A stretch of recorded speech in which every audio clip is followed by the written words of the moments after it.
Fin de joueurs, joueuses. Bonsoir, filigré. Aujourd'hui, dégustation d'une petite bombe de Essen. En tout cas, Teotihuacan, la cité des dieux.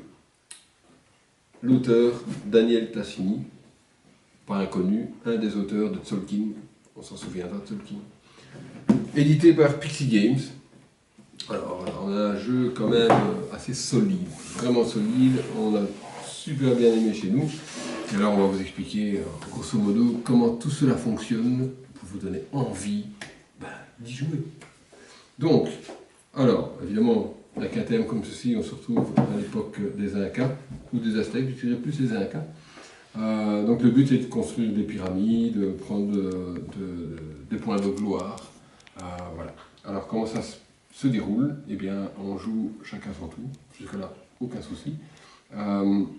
On a des ouvriers qui sont représentés par des dés, donc ils vont regarder un petit peu le plateau de jeu.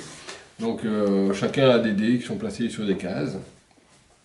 Et à son tour de jeu, on a le choix entre deux choses. Soit on décide de passer son tour et libérer des dés qui sont bloqués, on y arrivera, enfin je vous expliquerai dans 2 minutes, ou vous faites un tour normal, et un tour normal c'est prendre un de vos ouvriers, et le déplacer de 1 à 3 cases. Bon, le bleu pourrait prendre un dé ici, et le déplacer de 1, de 2 ou de 3 cases, comme il veut. Et à l'arrivée, il fait une action sur la case où il arrive. Admettons qu'il s'arrête là, et il fera une des actions possibles ici. Donc il y a des actions qui sont générales. Donc une action facile à faire, c'est gagner du cacao. Le cacao est on va dire, l'argent du jeu. Et c'est une astuce très très sympathique du jeu. Donc l'action aussi, voilà, mettons le bleu s'arrête ici. En fonction du nombre de couleurs qu'il y a sur la case, il va gagner un certain nombre de cacao. Donc ici, 1, 2, 3 couleurs différentes avant que son dé n'arrive. Il va gagner donc 3 plus 1. Donc il va gagner 4 cacao. Donc ça c'est une chose qu'il peut faire quand il arrive sur une case. Peu importe la case, hein. C'est valable pour toutes les cases. Ça c'est la première chose qu'il peut faire. La deuxième chose qu'il peut faire sur certaines de ces cases, c'est faire une adoration. Et l'adoration, c'est bien simple, hein. Il se déplace, il arrive ici. Et c'est des cases où il y a un petit bandeau. Donc il y en a 4, 1, 2, 3 et 4, plus la citadelle qui est ici. Et dans ce cas-là, il va mettre son dé, comme le noir est placé ici, et son dé va être bloqué, il ne pourra plus le bouger. Et donc il va pouvoir ici, si c'est bleu, avancer sur le temple bleu d'une case, et il peut également, s'il veut, prendre cette tuile-ci. Pour ça, il doit la payer, il y a un coup en haut à gauche, c'est une tuile découverte, et qui lui rapporte, dans ce cas-ci, 4 cacao, et c'est des bonus quasi immédiats. Une fois qu'on l'utilise, la tuile est retournée ou défaussée. En payant en cacao, il peut faire carrément les deux. Donc ça c'est l'adoration, c'est une deuxième option sur 5 cases des 8 du plateau de jeu. Et la troisième qu'il peut faire, c'est évidemment l'action principale de chaque case. Alors les actions principales, comment cela fonctionne? Donc c'est la même chose, on déplace son dé et on arrive sur une case. Voilà. Pour faire l'action principale, il y a un coût, et le coût on le paye en cacao. Et encore une fois, c'est basé sur le nombre de couleurs de dés différentes qu'il y a sur la case. Dans ce cas-ci, comme il n'y a qu'un jaune, le bleu, il arrive, il paye un cacao, voilà, il paye un cacao, et il peut faire l'action principale. Alors, quelles sont les actions principales qu'on retrouve? Bien, les actions principales, on en a 3 qui sont faciles à expliquer, qui sont des ressources, la pierre, le bois et l'or. Et c'est pour ces 3 actions-là, ça dépend du nombre de dés de votre couleur que vous avez. Donc si on est dans ce cas-ci, il y a 2 dés bleus. Et donc comme j'ai 2 dés bleus, je vais à la deuxième ligne, j'ai 2 dés. Et ensuite, je prends la valeur la plus petite. On va mettre un truc différent, hein, on va faire ceci. La valeur la plus petite de mes 2 dés, c'est le 3, donc j'ai ma colonne, et je gagne 2 pierres. Voilà. Ça, c'est mon action principale. N'oubliez pas que j'ai quand même payé, en arrivant ici, 2 cacao pour faire cette action-là. Donc c'est ça l'aspect intéressant, soit on récolte du cacao en fonction du nombre de dés, soit on paye pour faire l'action principale. Donc voilà, ça c'est l'action principale d'ici, et c'est la même chose pour ces 3 ressources, la pierre, le bois et l'or. On a d'autres actions qui existent, donc l'action noble qui est ici, hein, donc on va revenir ici. Donc l'action noble consiste à investir dans les bâtiments. Donc on doit payer 2 bois. Et alors on prend ici, c'est pas mal foutu aussi, donc on prend une maison qui se trouve ici, et on la place sur une des lignes qu'il y a ici. Et là, ça dépend du nombre de dés de sa couleur que l'on a. Donc si j'ai qu'un seul dé, je pourrais la mettre sur la première ligne. Si j'ai 2 dés, je peux la mettre sur la deuxième ligne. Et si j'ai 3 dés de ma couleur, je peux la mettre sur la case la plus libre, la case libre la plus à gauche possible. Et je gagne automatiquement les points qui sont indiqués sur l'emplacement que je remplace. Et en même temps, ici, je peux augmenter sur l'allée des morts. Voilà. L'allée des morts, on y reviendra aussi, c'est important aussi dans le décompte à la fin des manches, hein, lorsqu'une éclipse apparaît. Donc voilà, ça c'est une autre action. Il y a 2 actions qui concernent la pyramide. La première, c'est les décorations, hein, comme on voit ici sur la pyramide, il y a des décorations qui sont mises ici. Donc les décorations, même chose, on doit payer le cacao en fonction du nombre de dés de couleur. On paye 3 ors si on n'a qu'un seul dé, 2 ors si on a 2 dés, 1 or si on a 3 dés. On prend une des décorations qui sont visibles ici et on la place sur un emplacement possible. Donc les décorations ne se mettent que sur ces niveaux-ci, donc jamais tout en haut. Et encore une fois, comment ça se passe-t-il? Eh bien, on gagne 3 points de victoire, plus 1 point de victoire par même symbole qu'on va recouvrir. Donc, si je place celle-ci, j'ai 2 symboles couverts, je gagne 2 points de victoire supplémentaires. Donc 2 plus 3, 5 points. Hop, je gagne 5 points. Une astuce sympa également, si en gagnant ces points de victoire, j'ai des symboles colorés, donc vert, rouge ou bleu, ça me permet d'augmenter de 1 sur les 3 temples de couleur. Donc ici, j'ai de la chance, j'ai une tuile qui me permet d'avancer sur du bleu et du rouge, et donc je pourrai avancer de 1 sur le rouge et de 1 sur le bleu. Évidemment, alors je vais attaquer un peu les différents temples, pistes de temples qu'il y a. Donc le vert, c'est principalement pour gagner du cacao. Comme on voit ici, à chaque fois qu'on passe une case, on gagne le cacao qui est disponible. Le rouge, c'est des points de victoire. À chaque fois qu'on monte, on va gagner 1, 2, 2, etc. points de victoire.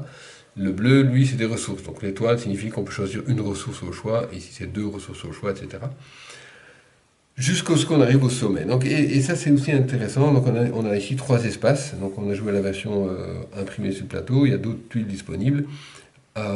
Donc, les joueurs qui parviennent à atteindre ces espaces-ci vont libérer ces conditions de points de victoire à la fin du jeu. Donc, ici, ce sera des points de victoire en fonction de la valeur des dés, ici, en fonction du niveau sur l'allée des morts, et là, c'est juste 15 points de victoire. Mais pour y arriver, donc ici, il n'y a que le jaune qui est parvenu à arriver jusqu'ici, donc il n'y a que lui qui a reçu ces 15 points de victoire à la fin du jeu. Ici, c'est le noir et le jaune qui ont réussi, et ici, personne n'a réussi, donc ça, personne n'a réussi. Donc c'est aussi un aspect aussi pour aller chercher des points de victoire en fin de jeu. Donc ça, c'est pour ça. Et alors, quand on construit ici ou ici, donc ici, c'est les décorations, on va aussi monter sur une échelle de la pyramide. Alors, je reviendrai sur l'échelle de la pyramide dans deux secondes au décompte. Ça permet aussi de gagner des points de victoire. La dernière action que je n'ai pas expliquée, il y a encore 2 actions que je n'ai pas expliquées. Tant que je suis sur la pyramide, alors c'est les superbes tuiles qu'on peut construire ici. Même chose, on paye de cacao en fonction de la couleur des dés. Et en fonction du nombre de dés que vous avez, donc si vous avez 1 dé, 2 dés ou 3 dés, vous pouvez construire 1, 2 ou 3 tuiles sur la pyramide. Et les coûts varient en fonction du niveau sur lequel vous construisez. Donc le premier niveau, on paye 2 pierres. Le deuxième, 2 pierres en bois, 2 pierres, 2 bois, etc. Donc vous prenez la tuile et vous la placez. Alors là aussi, vous pouvez la tourner un peu comme vous voulez, et vous allez couvrir également les mêmes symboles. Donc ici, si je dois la mettre là, le mieux c'est comme ceci. Comme ça, je couvre un symbole identique, 2 symboles identiques, ça me donne 2 points de victoire supplémentaires. Et comme je suis au niveau 3, j'ai 5 points, plus mes 2 points, je gagne 7 points de victoire. Même principe que pour la décoration, si vous couvrez avec un symbole de couleur, vous montez également sur une des échelles des 3 temples, une des échelles des 3 temples pour encore gagner des points supplémentaires. Donc il y a quand même du crescendo qui rentre dans le jeu. Et vous augmentez, puisque vous avez investi dans la pyramide, vous augmentez aussi sur l'échelle de pyramide. Donc il y a 2 actions qui permettent d'augmenter sur l'échelle de pyramide. La dernière action, excusez-moi, donc la dernière action ici, c'est un investissement dans des technologies. Donc ici, même chose, on paye du cacao en fonction du nombre de dés disponibles. Et donc si on a un dé, on va pouvoir que investir dans les technologies du haut, et si on a 2 dés, on va pouvoir investir dans les technologies du bas. On va toujours payer le coût en haut à gauche. En général, c'est de l'or, hein, donc 1 or ici en haut et c'est 2 or ici en bas. Et ça nous donne des bonus comme si on fait l'action de construire dans la pyramide, on va pouvoir monter aussi sur une échelle d'un temple. Ici, si on prend des ressources de bois, de l'or et de la pierre, on va pouvoir en avoir un de plus, etc. Donc c'est des bonus quand même bien puissants en point de victoire ou autre. Donc voilà, donc ça c'est un peu les actions. Alors, une chose que je n'ai pas encore mentionnée, c'est quand vous faites une action principale avec votre ouvrier prend de l'expérience, il vieillit en même temps, et donc sa valeur va augmenter de 1 à chaque fois. Donc uniquement pour les actions principales.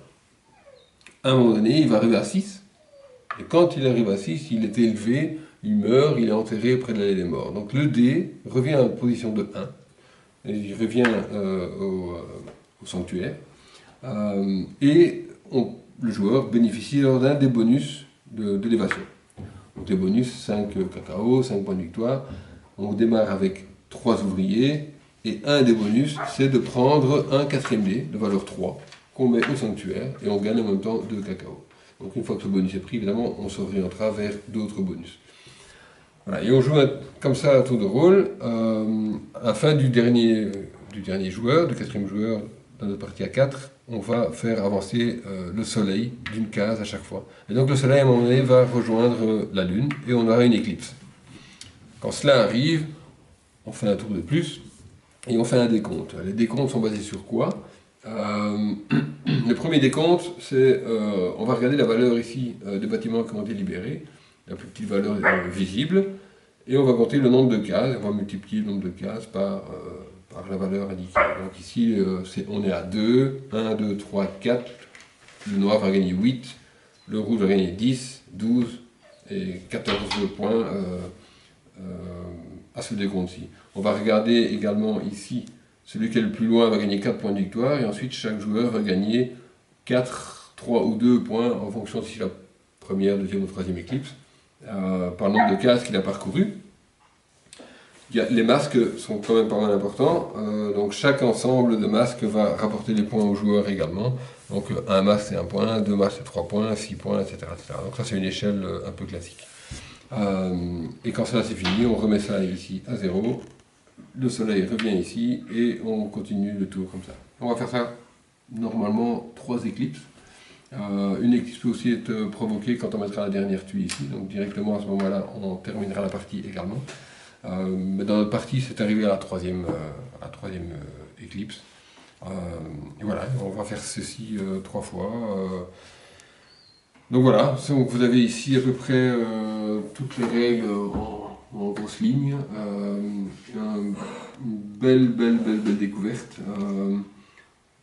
On a quand même joué 2h30, 3h à 4. Première partie, quelques petits détails qu'on oublie facilement. Des points de victoire qu'on a pu oublier, augmenter sur une échelle, augmenter sur une autre échelle. Voilà, c'est des choses qu'on oublie un petit peu. Donc peut-être un petit rappel sur le plateau de jeu aurait été un peu plus facile, mais on a très bien aimé. Donc pour nous c'est une grosse découverte. Donc voilà, c'était donc la dégustation de Teotihuacan, la cité des dieux, qu'on vous recommande chaudement. Et j'espère que ça vous a plu et que vous allez vouloir y jouer grâce à nous.